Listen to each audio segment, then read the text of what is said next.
तो इसका मुख्य कारण है कि भारतीय जनता पार्टी संसद और संसद के बाहर नफरत फैलाना चाहती है। अल्पसंख्यकों को गाली देकर के वो बहुतायत जो हिंदू हैं उनको खुश करना चाहती है। और ऐसे बहुत सारे नेता हैं जो माने घृणा वाली बातें गाली गलौज देश में बोल करके एक समुदाय को है हर्ट करती है और दूसरे समुदाय को लगता है कि बहुत बड़ा बात बोल दिया। जबकि ऐसे हमारे मधुबनी में भी एक आध विधायक हैं जो इंडिया शब्द कहने पे लोगों को गाली गलौज देने लगते हैं, लेकिन क्योंकि उन्हें चुनावी उनका एक बहुत बड़ा हथियार है, इस हथियार को हमेशा चुनाव से पहले भारतीय जनता पार्टी जो है इस्तेमाल करती है। और उसे ऐसा लगता है कि ऐसे बातें बोल करके, घृणा फैला करके, नफरत फैला करके, लोगों को धर्म के आधार पर बांट करके हमें चुनावी राजनीतिक फायदा होगा, इसलिए वो ऐसी बातें क्या करते हैं। इस तरीके से सांसद में अभी हंगामा मचा हुआ है, जिस तरीके का वर्ड का इस्तेमाल किया जा रहा है उस पर इनका क्या कहना है? बहुत बहुत स्वागत है सर। धन्यवाद आपको। अभी जो कुछ दिन पहले ही संसद में जिस तरीके से वर्ड का बीजेपी के सांसद ने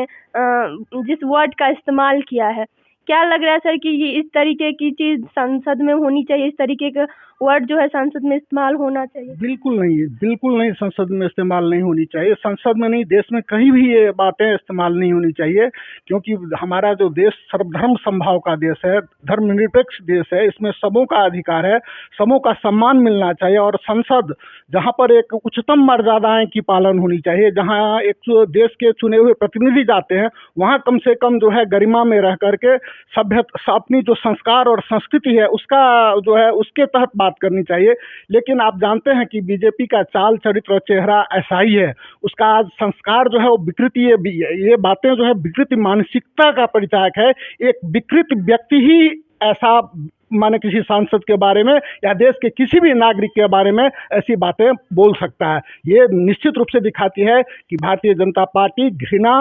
नफरत और क्रोध की राजनीति करती है। संस्कार और संस्कृति सिर्फ दिखावा है, उनका छल है, और वो दिखावे में छल और माने जो है कुछ और है, उनका दिखाने का दांत कुछ और है, खाने का दांत कुछ और है। भाजपा निश्चित रूप में ऐसी बातें बोलकर देश में जो नफरत की राजनीति है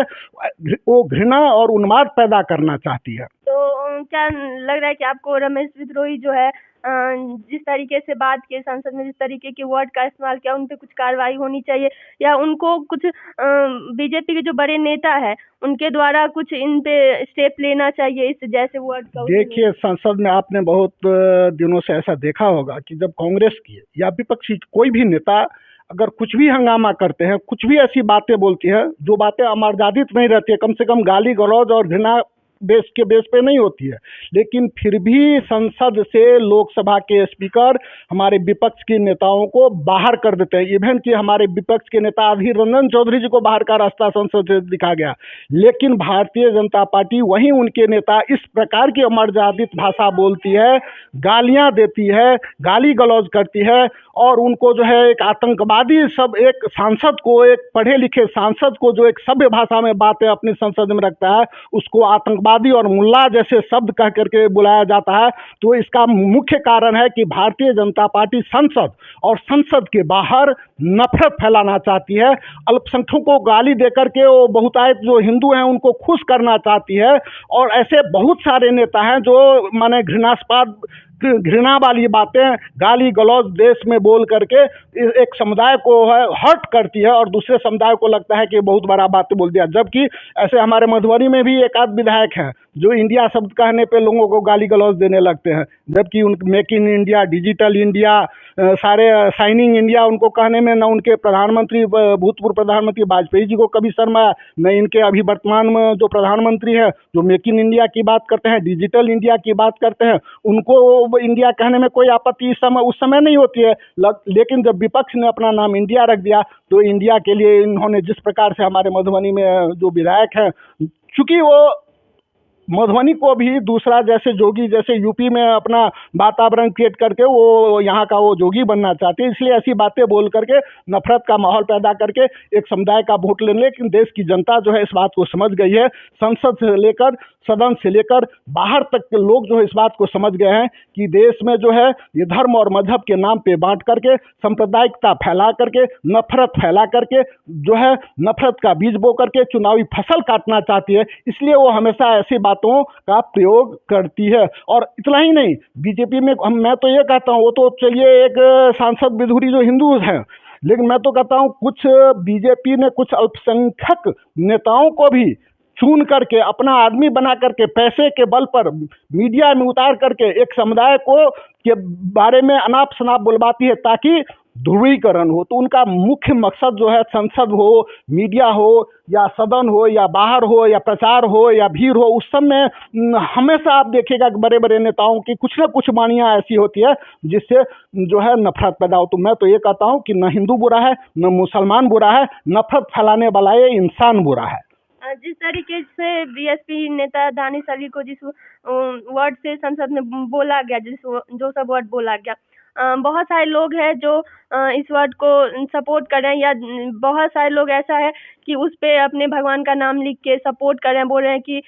जो बीजेपी नेता सांसद है वो उन्होंने ठीक किया या ठीक बोला। उन लोगों को क्या कहना चाहते हैं कि इस तरीके की मानसिकता जो है, जो इस तरीके का वर्ड इस्तेमाल किया जा रहा है फिर भी बोल रहे हैं कि सही किया, उन लोगों को क्या कुछ कहना? ये मानसिक विकृति का जो है ना, विकृति मानसिकता का ही देन है कि ऐसे लोग कोई भी जो ऐसे बातों का समर्थन करती है, हम समझते हैं विकृति मानसिकता से विलुप्त है। हम कहते हैं इस देश में जो है अगर संस्कार है और देश की जो संस्कृति है, वो क्या संस्कृति है? हमारे देश की संस्कृति है कि सबों का सम्मान करना। हम वसुधैव कुटुंबकम में विश्वास, जब हम बोलते हैं कि वसुधैव कुटुंबकम कि सारा विश्व हमारा है, तो एक समुदाय को आप किस प्रकार से टारगेट करते हैं? क्या वो देश का नागरिक नहीं है? ये इस देश का संविधान हम सबों को, चाहे वो हिंदू हो, सिख हो, ईसाई हो, यहूदी हो, जैन हो, किसी भी धर्म को मानने वाले हो, इस देश की जो बाबा साहब अम्बेडकर की जो संविधान है, उस संविधान ने सबों को बराबर का अधिकार दिया है, सबों को अपनी बात रखने का अधिकार दिया है। गाली गलौज करने का अधिकार किसी को नहीं है। ये कानूनी रूप से भी, कानून लीगली जो भी यह गलत है,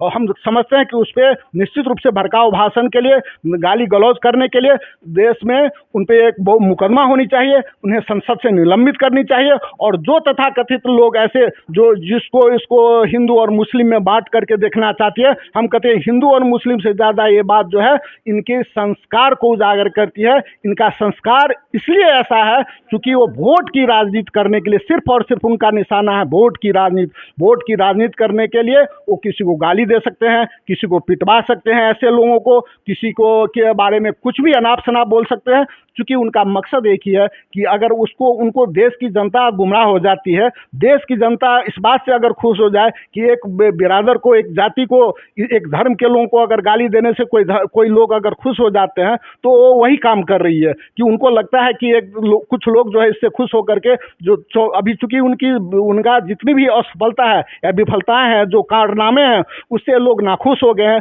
जिसका परिणाम कर्नाटक की चुनाव है, हिमाचल प्रदेश की चुनाव है, आने वाले मध्य प्रदेश में जितने भी आपकी सर्वे आई है उसमें ये दिखा रहा है कि कांग्रेस की सरकार आने वाली है, राजस्थान में कांग्रेस की सरकार आने वाली है। तो